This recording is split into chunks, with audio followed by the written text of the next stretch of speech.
Rebonjour à toutes et à tous. Donc, nous allons commencer donc, la deuxième partie de cette table ronde avec, comme vous le voyez à l'écran, la thématique qui va être abordée. Donc, construire ensemble l'Europe de l'impact. Quelles alliances entre acteurs socio-économiques, institutionnels, chercheurs et citoyens pour amplifier l'économie d'impact. Donc, de la même manière que la table ronde précédente, on va commencer par un petit tour de table afin que nos invités puissent se présenter. Bonjour à tous, je me suis déjà présenté, Lionel Nico, directeur de l'IUT, professeur en sciences de gestion et responsable du projet Impact Academy. Merci pour l'invitation. Je m'appelle Claire Pétreau. J'ai fondé une association qui s'appelle le Club des Pépites qui réunit des jeunes salariés de la transition écologique et une entreprise qui s'appelle les Pépites Vertes qui met en lumière des jeunes professionnels de la transition écologique sur les réseaux sociaux depuis 5 ans. J'ai fédéré plus de 70 000 abonnés. Vous pouvez vous abonner, mais il n'y a pas le droit de prendre les téléphones. Après. Et je suis une personne sensible, du coup j'ai été très touchée par les interactions qui viennent de se passer, j'ai ressenti la colère et je la comprends parce que je suis aussi enseignante et fille de prof. Et en fait ça vient juste d'un élan d'envie que ça marche, d'envie de vous aider, un élan presque d'amour et de contribution à la pédagogie et de l'envie que ça fonctionne. De l'autre, j'ai aussi un peu compris le silence de la question que vous n'avez pas posée. Et du coup, je me suis dit, mais moi, je ne veux pas savoir qui sont ces étudiants et ces étudiantes. Et ce que je vous propose, du coup, c'est de m'adapter et c'est de vous demander de lever la main si vous êtes concerné par les phrases que je vais dire pour nous aider à mieux comprendre quels sont vos enjeux. Est-ce que c'est OK pour vous? Si oui, vous pouvez lever la main. OK, cool. On a parlé des différentes manières de s'engager et peut-être que vous en avez déjà. Moi, c'est ça que je voudrais savoir. Est-ce qu'il y en a parmi vous qui ont l'impression qu'ils font déjà des choses pour avoir plus d'impact social ou environnemental? Ok, est-ce qu'il y a des gens qui consomment de seconde main? Ah bah.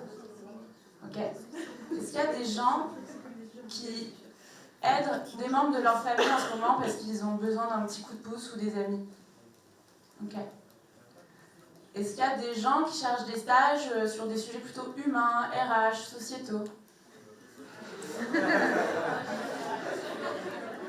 Ok, pourquoi je fais ça? Vous savez bien pourquoi je fais ça. Je fais ça pour dire que l'engagement, il est partout. Et que moi, j'écris ce livre, je bosse pour la planète, et c'est très bien d'avoir un job écolo, et il en faut, et il y a des métiers verts, et des métiers qui se verdissent. Mais il y a aussi tout ce qu'on fait en tant que citoyen, et dans le monde qu'on vit, et dans le moment qu'on vit actuellement. Je pense que c'est important qu'on se rappelle que chacun, chacune fait de son mieux tous les jours, et c'est déjà très bien, et chaque jour, on va mieux. Et c'est là que les petits pas, ça marche à fond. Voilà, c'était pas du tout une présentation, mais j'ai décidé de faire un hold-up. Merci, on peut donc conclure. Du coup, moi je vais être beaucoup plus court. Je me présente, je suis Florent Potard et je suis étudiant à l'IAE d'Aix-en-Provence en management général. Et je suis donc le trésorier général de la famille, donc, qui est la Fédération Aix-Marseille Interasso. Pour faire assez simple, on est un peu le BDE des BDE. Donc on regroupe toutes les associations d'Aix-Marseille pour travailler sur plein de sujets, on va en parler. Et je suis aussi président donc, de EPIUT, donc, qui est une association qui gère, comme Aurélie l'a dit, une épicerie solidaire au sein de l'UT. Bonjour à tous. D'abord, merci à Aix-Marseille Université, à l'IUT d'Aix-en-Provence de m'avoir invité, avec une mention spéciale pour Aurélie qui a insisté pour que je sois là. Donc je suis Paul Bichard, c'est pas tout à fait le titre qui est indiqué là. Je suis, tout à l'heure vous avez une nébule avec la ville de Marseille, moi je suis un techno de la métropole Aix-Marseille-Provence. Et en fait je m'occupe du service Relations internationales au sein de la métropole Aix-Marseille-Provence. Et donc je salue d'ailleurs tous les étudiants ou professeurs, partenaires qui ne sont pas de ce territoire, qui sont de l'étranger. Voilà, et donc je suis très content de pouvoir apporter un petit peu mon éclairage sur ces sujets d'impact qui concernent aussi une grande collectivité comme la métropole d'Aix-Marseille. Bonjour à toutes et à tous, moi c'est Hortense Taillefet, comme c'est indiqué en haut. Je suis chargée de projet européen à la Mission Europe pour la recherche, ce qui n'est pas du tout parlant comme terme, mais je vais vous l'expliquer. On est une cellule Europe, donc on est à peu près 22 à aider les chercheurs et les chercheuses qui veulent déposer des projets de recherche européens. Ces projets-ci ont un fort impact sociétal et économique, mais aussi bien sûr scientifique, comme on va le voir sûrement après. Voilà, merci pour l'invitation. Merci. Donc on va commencer par la première question qui concerne l'échelle géographique, notamment donc, comment passer du local à l'européen sans perdre l'ancrage terrain. Avec donc, cette première question, donc, comment vos initiatives locales peuvent-elles s'inscrire dans une dynamique européenne tout en gardant leur force de proximité avec les acteurs du terrain? Qui se lance? Allez, Hortense. Alors justement, nous, à la Mission Europe pour la recherche, on a un peu ce rôle de facilitateur de ce changement d'échelle. C'est-à-dire qu'on aide les chercheurs et les chercheuses à oser aller à l'Europe. Donc ce sont des appels à projets, des financements qui peuvent faire peur parce que c'est des gros budgets. Parfois, il faut construire des consortiums internationaux comme le sait bien Angélique, qu'on a accompagné. Donc voilà, déjà on les aide en fait à identifier les appels à projets, les opportunités de financement qui pourraient financer leur idée loufoque, comme pour reprendre le terme qui a été utilisé auparavant.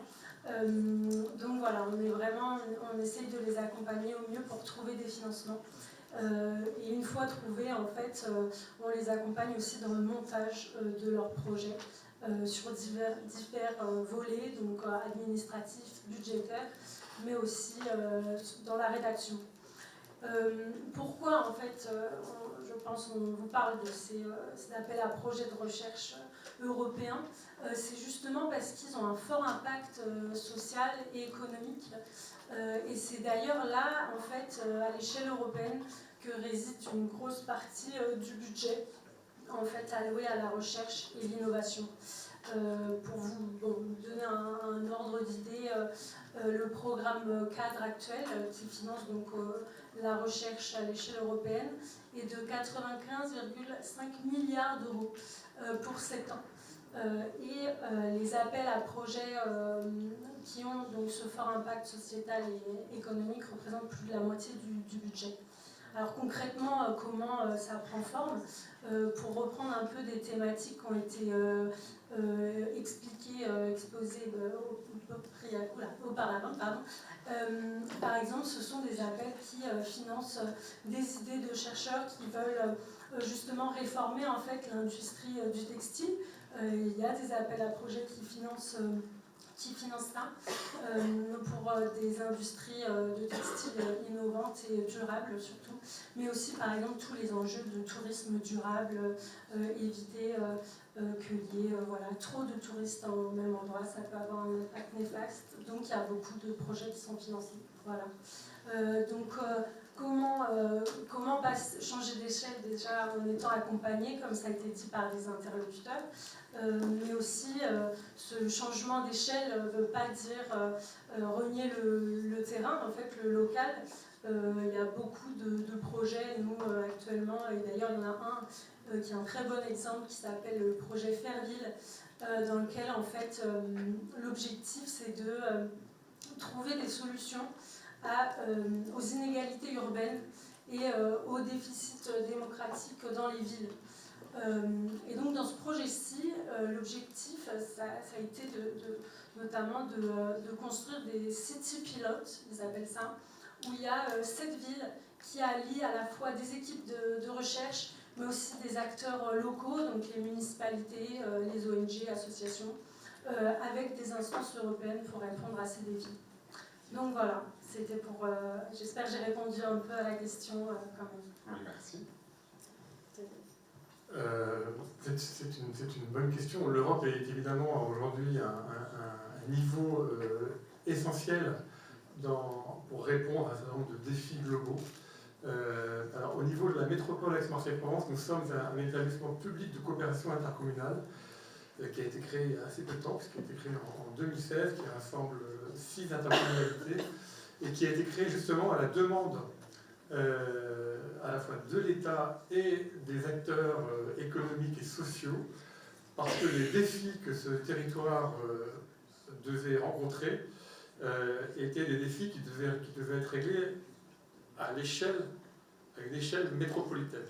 Et je pense notamment, par rapport à notre sujet, qu'on est sur un territoire qui est effectivement a des défis environnementaux majeurs. Ce territoire est touché de plein fouet par le changement climatique. On a une zone industrielle très importante du côté du Tambert qui en fait une des zones de pollution les plus importantes en Europe. On a aussi des déséquilibres sociaux importants avec des poches de richesse et des poches de très grande pauvreté sur ce territoire. Et puis des enjeux de mobilité, des enjeux d'infrastructure, de foncier, dans un territoire qui fait 4 fois la surface du Grand Paris. Donc j'en parle, pourquoi j'en parle? Parce que la métropole a été imaginée pour pouvoir engager des stratégies et des politiques et des solutions qui permettent de résoudre ces enjeux macro, ces défis importants, à une échelle pertinente, puisqu'aujourd'hui, par exemple, effectivement, beaucoup de gens habitent à Marseille et vont travailler à Aix. Enfin, c'est un espace de vie cohérent, et les pollutions qu'il y a sur les Tambert impactent la ville de Marseille ou celle d'Aix. Pourquoi j'en parle? Parce que la métropole, qui est toute jeune, une des choses qu'elle a réussi, c'est qu'elle a candidaté pour être capitale européenne de l'innovation, et elle a obtenu. Elle l'a obtenu en mettant en avant ses défis, c'est-à-dire les défis qu'elle rencontre, ces défis à la fois environnementaux, ces défis sociaux, car nous avons un territoire qui rassemble parmi le plus grand nombre de quartiers prioritaires de ville après la Seine-Saint-Denis. Et on a proposé, on a montré à la Commission européenne que la réponse à ces défis, c'est l'innovation et le travail coopératif sur le terrain avec les acteurs locaux du terrain. Donc nous déclinons comme ça un certain nombre de dispositifs qui s'adressent aux acteurs locaux et qui ont un rayonnement et un soutien européen. Nous avons obtenu ce type de capitale européenne de l'innovation fin 2022, et grâce à ça, ensuite, on a pu décliner un certain nombre de projets pour accélérer des actions qui étaient déjà en gestation. Et donc, j'en parle parce que par rapport à votre question, le sujet est local. Et même, il y a le niveau métropolitain, mais il y a des choses qui se déclinent à un niveau beaucoup plus quartier ou local. Mais on l'a vendu à l'Europe. Et ensuite, grâce à ce type de capitale européenne de l'innovation, on a pu engager un certain nombre de projets. On a engagé des prix pour encourager les entrepreneurs innovants dans l'innovation sociale. On a engagé des choses sur l'ouverture vers la Méditerranée et l'Afrique, qui est une spécificité de ce territoire, etc. etc. Je ne vais pas rentrer trop dans les détails, je pourrais vous répondre. Mais le niveau européen est essentiel. De toute façon, il est essentiel parce que l'Europe est un levier de financement sur beaucoup de choses. Et ce que nous faisons par rapport à notre rôle de collectivité qui agit pour le bien public, c'est surtout d'établissements publics de coopération intercommunale, c'est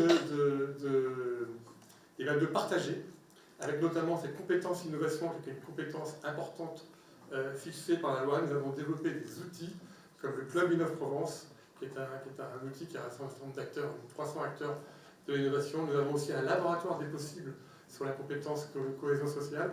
Et l'objectif de tous ces outils, c'est de partager et de mettre en ligne et de faire organiser des travaux, des travaux collaboratifs entre les acteurs. Voilà. Je pourrais donner des exemples, mais je ne vais pas prendre trop de place. Mais en tout cas, effectivement, le niveau européen il est important et il est en lien avec le niveau local. Merci. Florent? Alors moi du coup je vais vous parler donc, du projet Agorae. Et comme Aurélie l'a dit, c'est une épicerie solidaire et sociale. Si on utilise juste les statistiques, il y en a forcément dans cet amphi à qui les fins de mois c'est très compliqué. Quand je parle de compliqué, c'est les difficultés à payer les factures, etc. Ce mouvement, chez nous, ça a été en 2010 quand on a eu les premières remontées. Et donc au national, on a une fédération qui est pareil au national, qui s'appelle la FAGE, donc FAGE. On a dit qu'il va falloir créer un projet pour aider ces étudiants-là. On ne peut pas les laisser sans rien, il va falloir trouver quelque chose. Et donc de là est né le projet Agorae. Donc Agorae, qu'est-ce que c'est? C'est une épicerie dans laquelle on revend les denrées alimentaires de 10 à 30% du prix du marché. Voilà. Donc quelque chose qui coûte 10 € dans le commerce, chez nous ça coûte 1 €. Voilà. Sans parler aussi de tout ce qui est gratuit, etc. Et donc la première Agorae voit le jour en 2011 à Nice. Et maintenant, on est à 43 agorae en France. Et donc, sachez que, peut-être que vous ne le savez pas, mais AMU est la plus grande université de France et nous sommes aussi celle qui a le plus d'agorae. Donc aujourd'hui, nous, on en a 5, hein, donc c'est la famille qui les porte. Donc on en a une à Aix, 520 avenue Max Juvénal si vous voulez y aller, pour déjà voir un peu comment ça se passe. Et on en a ensuite 4 à Marseille, donc une à Saint-Charles qui va bientôt ouvrir, une à Timone qui paraît va bientôt ouvrir, on en a 2 qui sont déjà en place, donc c'est la Lumini, et bien évidemment à l'IUT de Saint-Jérôme, qui est aussi utilisée en tant que travail pédagogique. Je pense que ce sera plus Lionel qui pourra mieux vous en parler que moi. Et du coup, même si c'est un projet qui est national, alors il n'est pas encore européen, parce qu'il faut s'en compte que ça a été commencé, l'idée est née en 2011, on est en 2025, c'est encore très tôt, c'est un projet encore bébé, encore au début. On a vraiment cette application du local, on essaie de faire justement le plus local possible. C'est vraiment la philosophie que nous on a, d'essayer de vraiment mettre en avant cet aspect le plus proche de vous, le plus proche des étudiants, parce que c'est comme ça qu'on pourra accompagner les personnes qui en ont besoin le mieux possible. Voilà, c'est vraiment important qu'on connaisse cet aspect-là. Et forcément, vous imaginez, maintenant on aurait 5 agorae, 5 magasins, on ne pourrait pas être aussi proche que ça. Donc du coup, il a fallu trouver une nouvelle idée, un nouveau projet, pour pouvoir être sûr d'être plus impactant et d'avoir un plus grand impact au niveau de nos épiceries, de pouvoir aussi donc avoir le côté épicerie, mais on ne voulait pas avoir que ça. On veut aussi avoir l'aspect lieu de vie. Parce que quand on est forcément c'est difficile, quand on est dans une situation de précarité, ok, il y a l'alimentaire, etc., et c'est important, mais il y a aussi l'aspect social. C'est plus compliqué de pouvoir faire des événements le soir, etc. Et c'est un aspect qui est très important, parce que je pense que tout humain est social, on a tous besoin d'échanges, etc. Et donc, avec Lionel, qui est juste à côté de moi, on a pu créer une association qui s'appelle EPIUT, et qui est donc composée d'étudiants et étudiantes de la formation de TC, et qui aujourd'hui, donc là ils sont en train de se faire former, hein, c'est tout nouveau, ils ont intégré le bureau en septembre, donc aujourd'hui ils ont eu leur dernière formation pour pouvoir ouvrir, et donc c'est eux qui maintenant vont aller s'occuper de l'épicerie pour pouvoir vraiment faire des actions locales, de pouvoir répondre vraiment aux besoins que les étudiants ont, hein, puisque eux sont sur l'IUT. Moi je ne suis pas à Saint-Jérôme, comme je vous l'ai dit, je suis étudiant à l'IAE d'Aix. Donc je ne peux pas répondre aussi bien aux besoins qu'eux. En plus, on se retrouve vraiment à ce qu'ils soient plusieurs. Et donc il y a vraiment un grand impact qui commence à se faire. Je le vois, alors pour le moment on n'est que sur les idées, on est justement sur la phase de pouvoir les mettre en place. Donc je vois vraiment cet aspect de développement là, et je me dis que l'avenir pour cette agorae va être splendide. Juste question de statistiques, l'année dernière, donc moi ça fait 2 ans que j'ouvre cette épicerie. En 2 mois, j'ai réalisé autant de distributions qu'en 4 mois. Donc j'ai doublé mes chiffres entre septembre et octobre. Voilà. Déjà bravo pour le taf.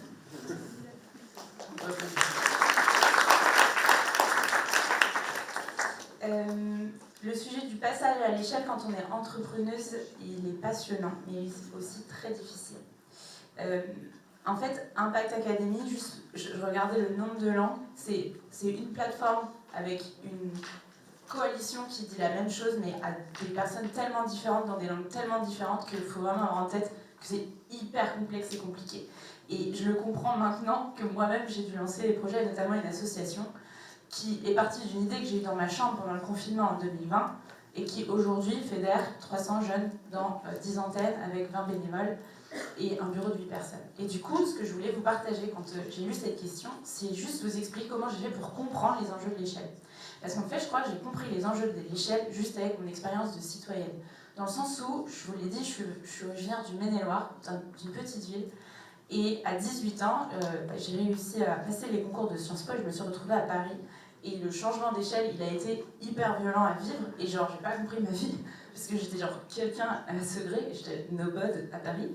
Et du coup, d'un coup, je me suis dit, waouh, on change d'échelle. La deuxième fois où j'ai eu un gros waouh sur l'échelle, et la fois où je me suis sentie européenne, en fait, c'est quand j'étais aux États-Unis.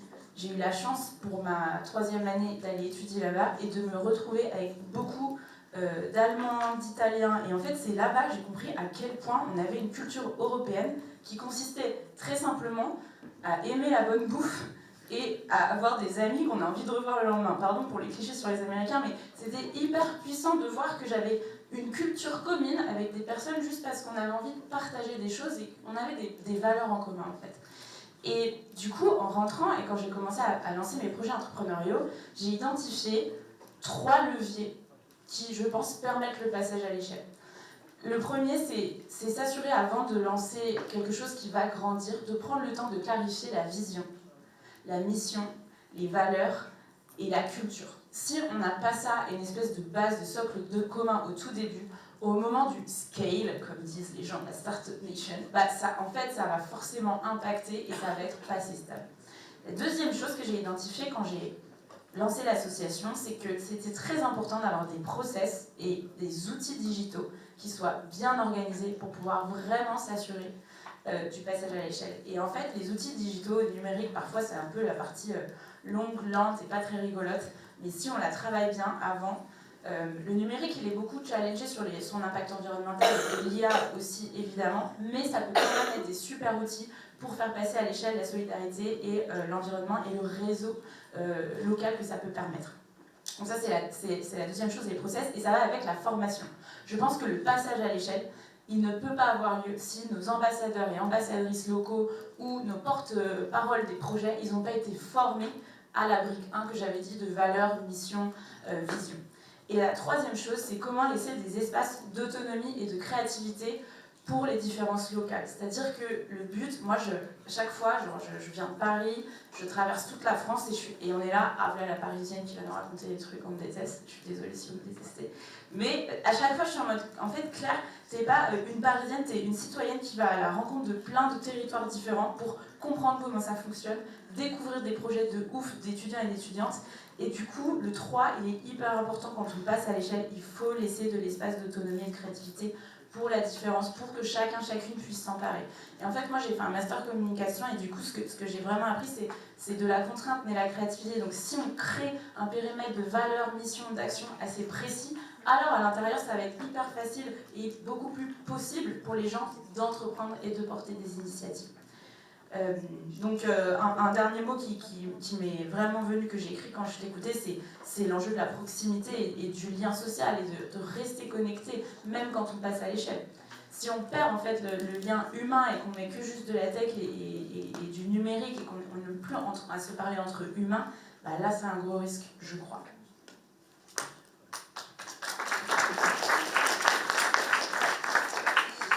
Alors, comment passer à l'échelle européenne quand vous êtes un IUT et que donc vous avez vocation à rester au niveau local, hein?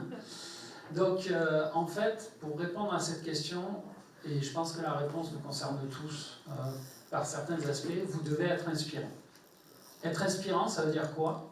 Ça veut dire que vous devez avoir un devoir d'exemplarité sur vos valeurs. Et sur les valeurs que vous avez définies, nous, on a une valeur de mission de service public. À l'IUT, on est quand même très proche de nos étudiants.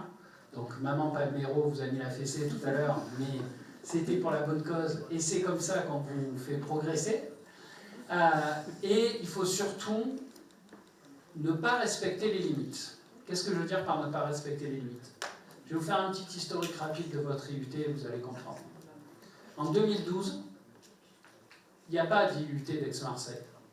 Il y a l'IUT d'Aix, l'IUT de Marseille et l'IUT de Provence, avec Digne et Arles. Qu'est-ce qu'on dit? On dit on va fusionner. Tout le monde nous dit mais vous êtes malade. Créer un IUT de 5500 étudiants, ça n'existe pas en France, et forcément vous allez vous planter. On l'a fait, et je pense qu'aujourd'hui personne ne reviendra en arrière, et on a inspiré d'autres IUT. 2018, l'exemple que prend Florent, on se dit sur le site de Saint-Jérôme, on va créer un magasin de 150 mètres carrés. Ça n'existe pas en France, ça n'existe pas en Europe. Le seul qui existe un peu similaire, il est à McGill University au Canada. Il fait 50 mètres carrés. On nous a dit vous êtes complètement barrés, vous n'y arriverez pas, on l'a fait. Ensuite, on était sur le DUT, on s'est dit mais pourquoi on passerait pas en 3 ans? Les autres composants nous ont dit vous êtes complètement barrés, en plus passez tout en approche par compétence, vous allez vous planter. On l'a fait. On nous a dit aussi l'IUT, vous êtes bien sur le niveau Bac plus 2, Bac plus 3, hein, vous n'allez pas faire mieux. On a ouvert des masters à l'IUT d'Aix-Marseille, on ne les a pas écoutés. Et aujourd'hui, nos masters, ils sont pleins. Et enfin, on s'est dit, et on nous a dit, vous êtes fous, on va mettre un socle commun à tous les étudiants sur le développement durable. Ça n'existe pas forcément dans d'autres IUT en France, ça n'existe pas forcément à l'université. On l'a fait, on a réussi grâce à Madame Palmero. On nous a dit, un gala de 1500 personnes pour l'IUT, c'est pas possible. On l'a fait. Et donc, chaque fois qu'on nous a dit que c'était pas possible, on a un peu un esprit de contradiction à l'IUT, on l'a fait.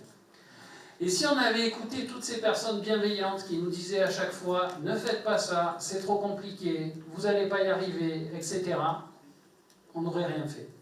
Et tout ce qu'on a fait aujourd'hui, c'est devenu des choses qui sont inspirantes pour les autres. Elles sont inspirantes parce qu'elles portent des valeurs. Et ça, je pense que c'est le premier point auquel vous devez penser. Les valeurs que vous allez véhiculer. Le monde à papa de la finance capitaliste, il est derrière nous. C'est fini ça. Ok ? Il va falloir créer un nouveau monde différent, dans lequel on va créer de la valeur économique, mais il va falloir créer avant tout de la valeur sociale et de la valeur sociétale. Et ça va être à vous de le faire. Et le deuxième point, c'est de faire en sorte que quand vous faites ça, ça porte des valeurs, ces valeurs puissent être transmises aux autres et que vous soyez ouverts à les transmettre. L'important, c'est pas que vous réussissiez, c'est que nous réussissions. Et donc, c'est un aspect collectif qui est hyper important.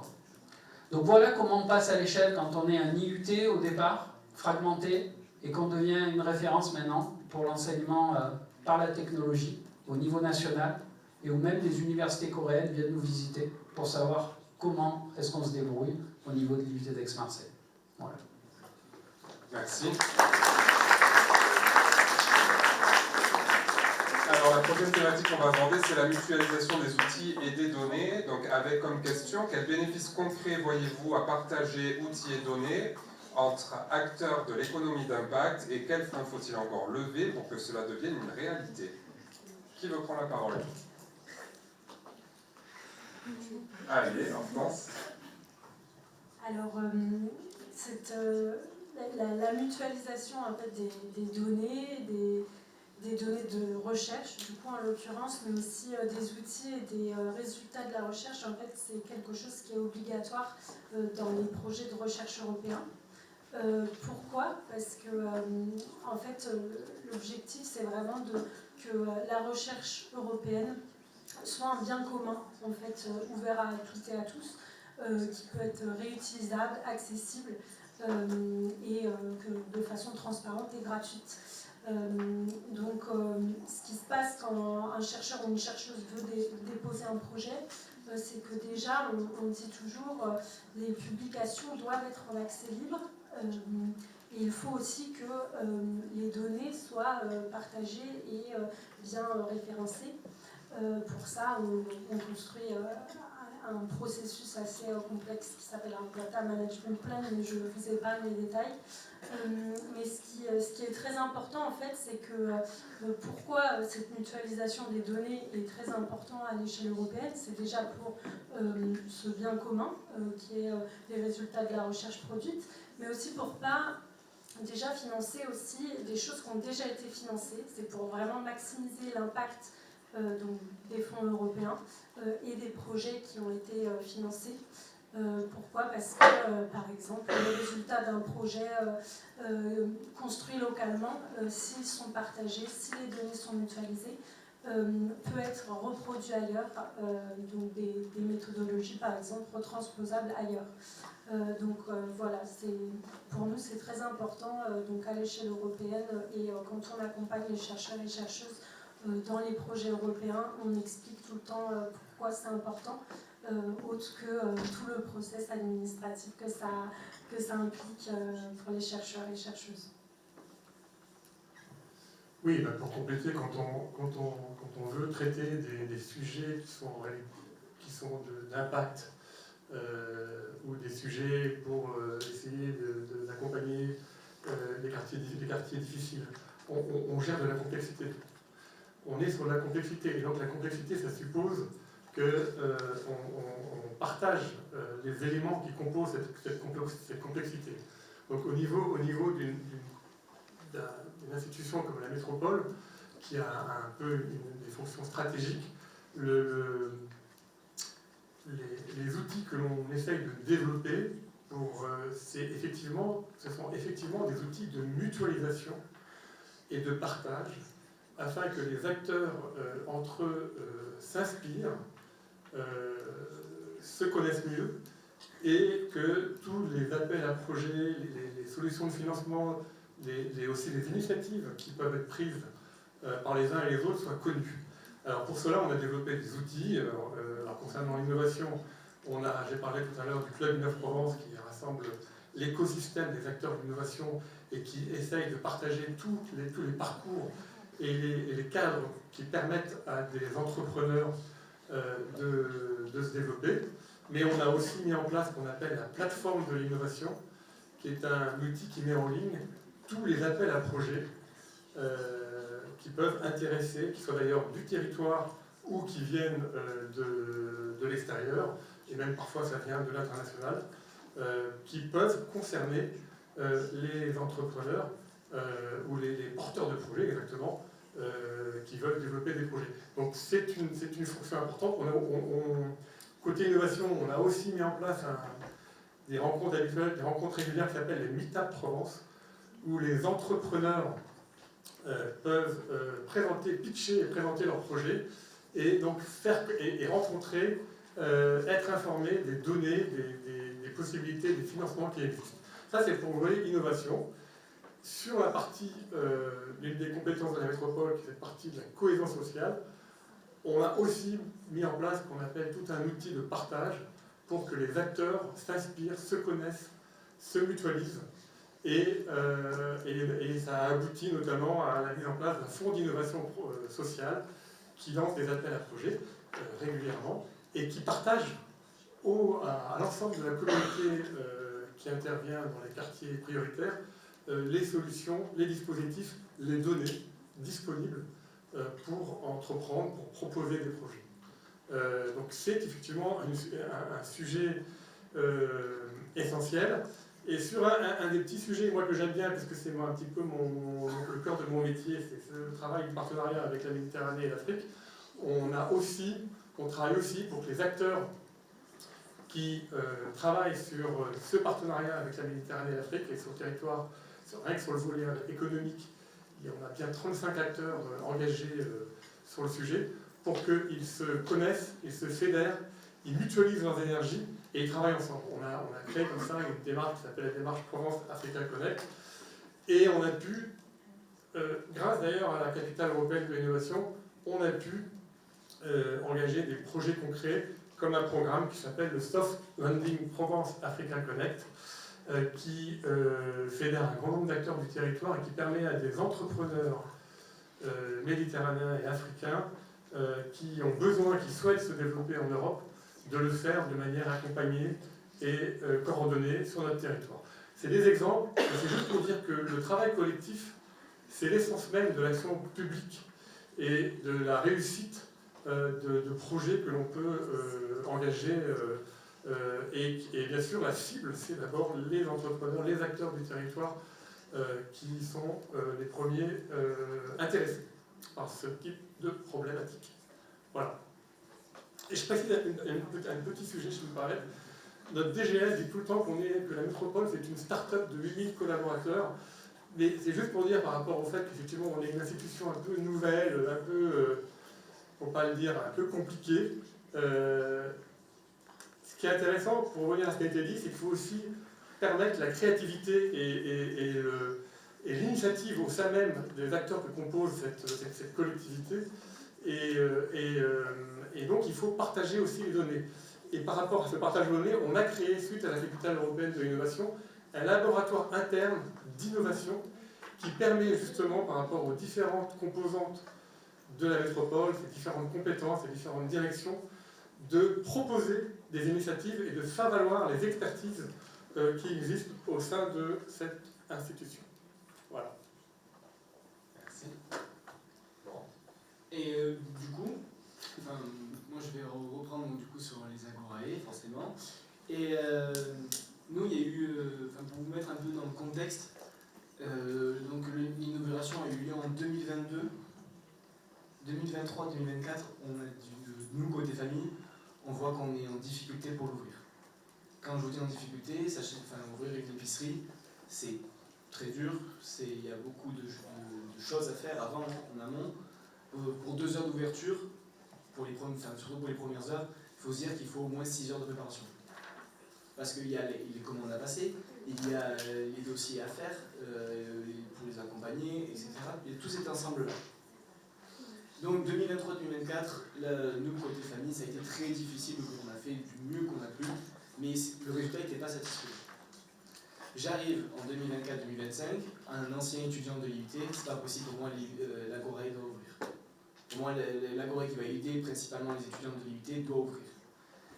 Donc on se retrouve à 2 personnes, donc moi et Lucie Dossetti, donc qui est la présidente de la famille, à ouvrir cette agorae.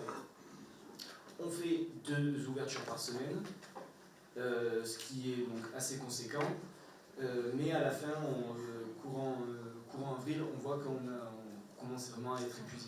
C'est pas viable sur le long terme d'ouvrir à 2 une épicerie. En plus, donc on a nos cours et en plus on a tous les autres aspects que la famille demande. Et donc, justement, là où il est l'importance d'avoir créé donc, Epilité et donc cette association qui est vraiment plus locale, c'est déjà, on passe de 2 personnes à 30. On se retrouve avec une nouvelle philosophie et une nouvelle idée de ce projet-là. Donc on a démarré, donc il y a, comme je vous l'ai dit, en début septembre, hein, c'est là qu'ils ont intégré le bureau. Déjà, ça a été commencé par des choses que nous, on n'aurait jamais osé.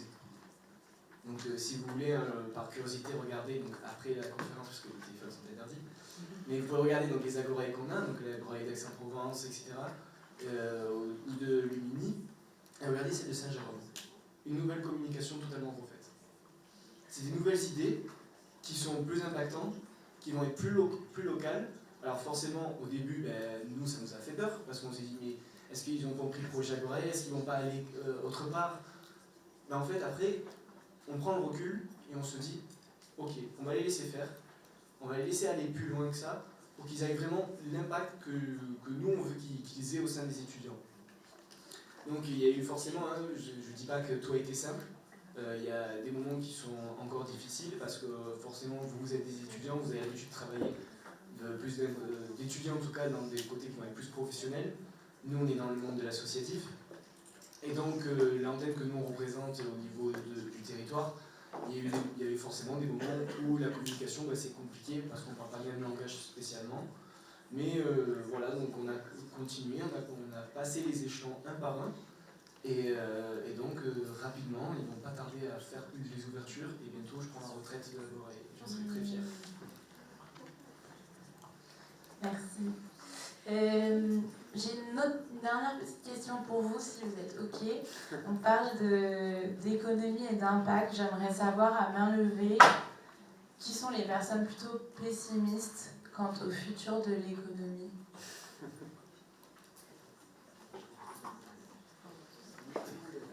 Tout le monde est optimiste. Ah non. Il n'y a personne? Okay. Et qui sont les personnes optimistes quant au futur de l'économie? Génial. Ça, c'est grâce à la plateforme Impact Academy.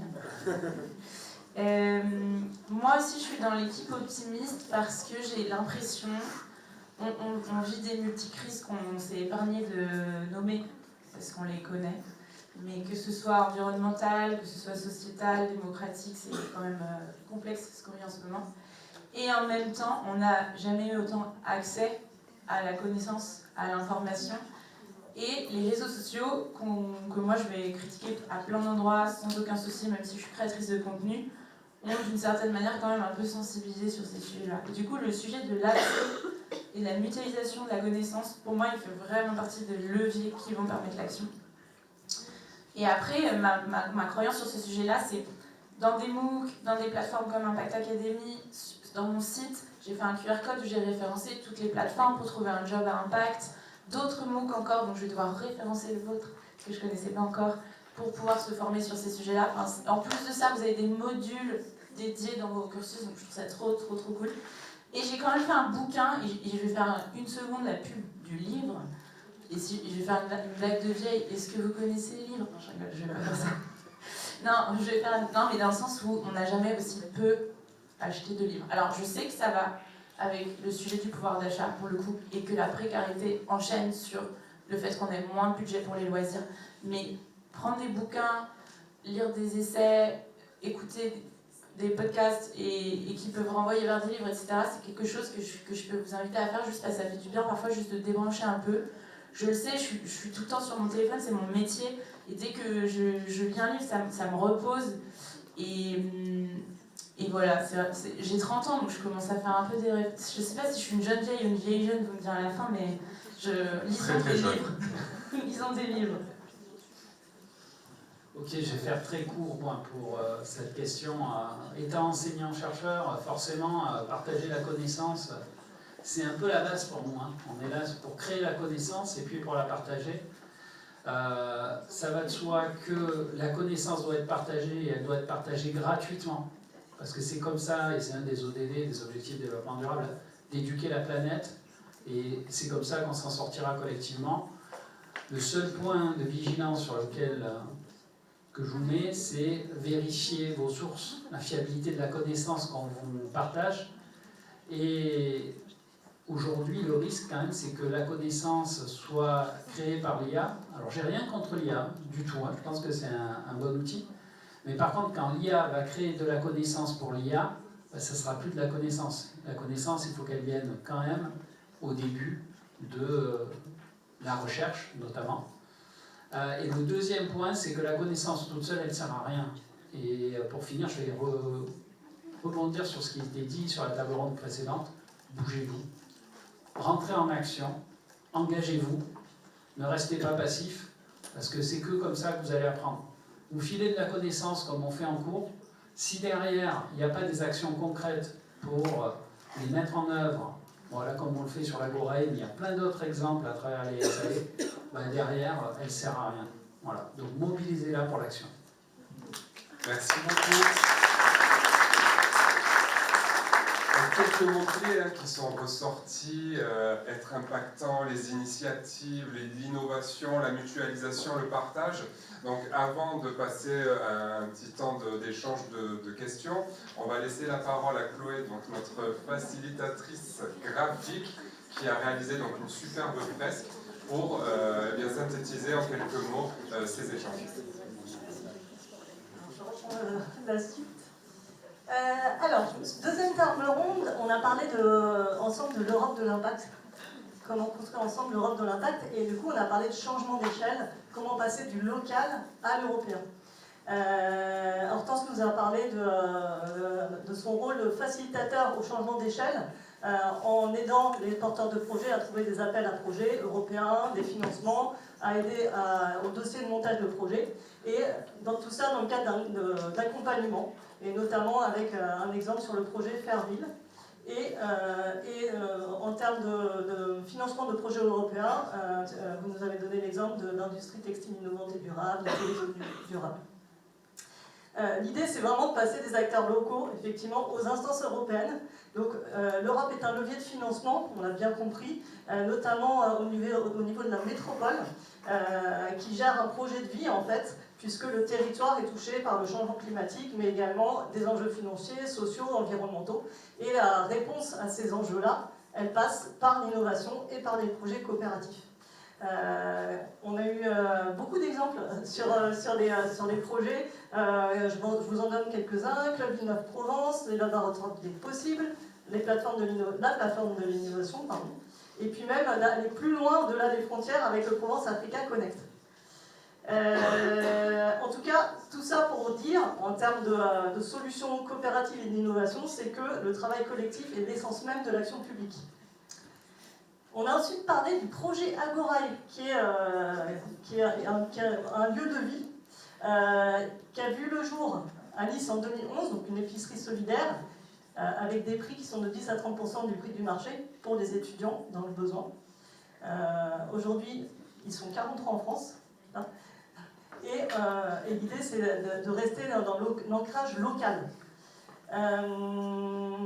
On est ensuite passé à effectivement le changement d'échelle.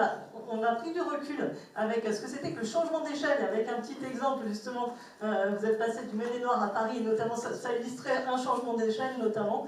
Et pourquoi? Donc 3 points essentiels sur le changement d'échelle: clarifier la vision, la valeur, mission et la culture.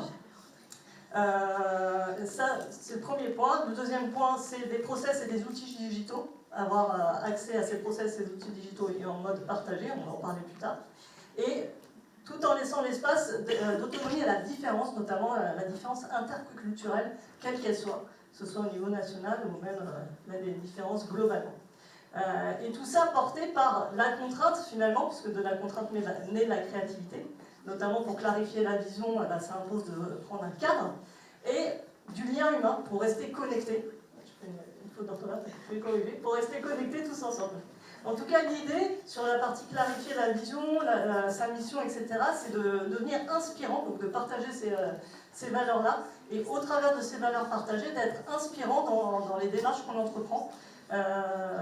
Puisqu'on a eu des exemples avec l'IUT, chaque fois qu'on nous a dit que c'était pas possible, on l'a fait, parce que justement, il y avait cette notion d'inspiration à l'extérieur, et au service de la création de valeurs sociales et sociétales. On a ensuite parlé de la mutualisation des données et des outils. Donc l'idée, c'est vraiment de constituer un bien commun et de maximiser l'impact des fonds européens, notamment sur la mutualisation des outils, pour éviter qu'on ait plusieurs financements qui soient incohérents sur le territoire. L'idée étant qu'on partage la complexité via cette mutualisation des outils et des données.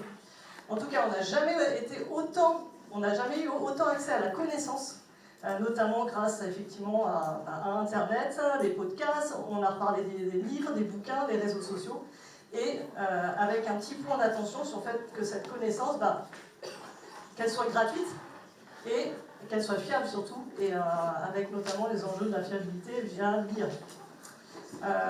Et la connaissance, au final, comme on parle de connaissance, la connaissance seule ne sert à rien, puisque c'est l'action qui permet de transformer ça, et pour refaire le lien, pour créer de la valeur sociale et sociétale. Je crois que j'ai... Bravo.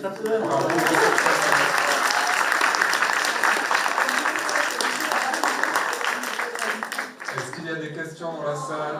Sandra Palmero, peut-être? Ah, une question de notre partenaire de Turquie. Alors.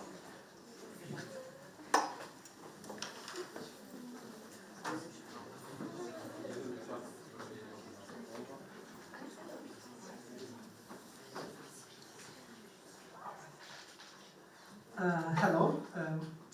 Unfortunately, I can't speak French. I have a question for you, for students. Do you know Paul Cézanne? Is it true that his studio is near here? All right. Have you visited? No. Why not? All right. All right. I envy you people. I really envy you. Not that you live in a beautiful piece of land. My homeland is as beautiful as here. Not that your food is great, really delicious. It's my first time. Amazing food, really. But in my hometown it's also very tasty, like yours. I envy you because of two reasons. One is you have Descartes, Marie Curie, Jean Bouliard, Foucault, you know. You are the inspiration of the world. This culture inspires and you have an impact. Without these scientists, I wouldn't be able to finish my PhD studies.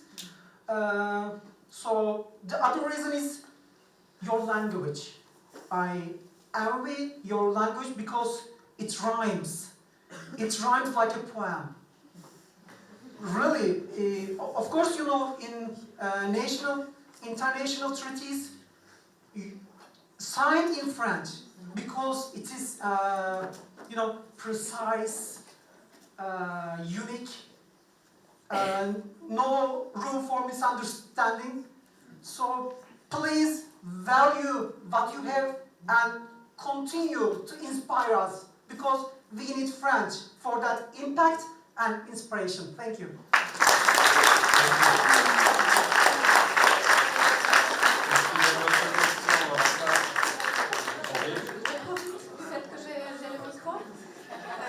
Je m'appelle Auré Costama, j'accompagne des projets internationaux de formation. Donc on est un peu collègues avec Hortense, mais mon travail se porte sur les projets de formation. Et tout à l'heure, donc, il y avait cette question sur la mutualisation. Donc en fait, tout ce projet Impact Academy se porte vraiment sur la mutualisation entre tous les Européens, finalement, des connaissances et des modules de formation qui ont été créés, et qui ont été créés avec rigueur, avec qualité, avec vraiment une approche académique, mais liée aussi à une approche des praticiens de secteur socio-économique, pour avoir des contenus qui peuvent parler à tout type de public, donc pas uniquement les étudiants, mais aussi enseignants-chercheurs, professionnels, sociétés, entreprises, et avec une accessibilité qui est peut-être plus accessible justement que des longs textes à lire, mais voilà, un accès plus facile avec les PPT animés, narrés, etc. Et pour vous dire cela, en fait, la mutualisation, pourquoi c'est important? Pour toute idée, en fait. Quand on a une bonne idée, on se dit parfois, mais en fait, je ne peux pas en parler parce que peut-être que quelqu'un va voler mon idée. Mais en fait, si on n'en parle pas, c'est que si on n'en parle pas, on n'aura pas les équipes derrière vous. Et je pense que c'est ça le premier pas finalement, et qui est le conseil que moi aussi je donne aux enseignants-chercheurs, c'est de partager, discuter. Et quand on partage les points de vue, en fait, on enrichit les idées, on enrichit les contenus, et ça devient quelque chose de meilleur. Et ensemble, on avance plus loin. Je ne sais pas si j'ai bien formulé, mais en tout cas,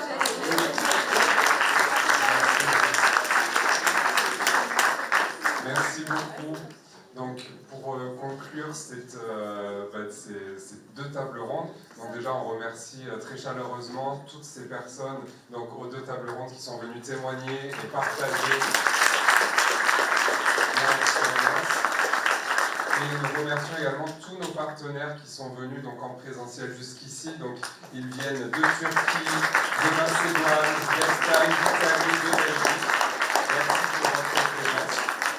Merci à toutes et à tous pour votre participation. Nous vous invitons désormais à déguster un excellent buffet qui se situe en sortant de l'amphi. Attendez, c'est pas fini. On entend d'ici les vôtres qui garbouillent. Vous aurez également la possibilité là-haut de récupérer un petit cadeau souvenir. Donc vous ouvrirez le petit pochon et oui, on vous gâte à l'unité. Voilà. Donc, vous aurez la surprise.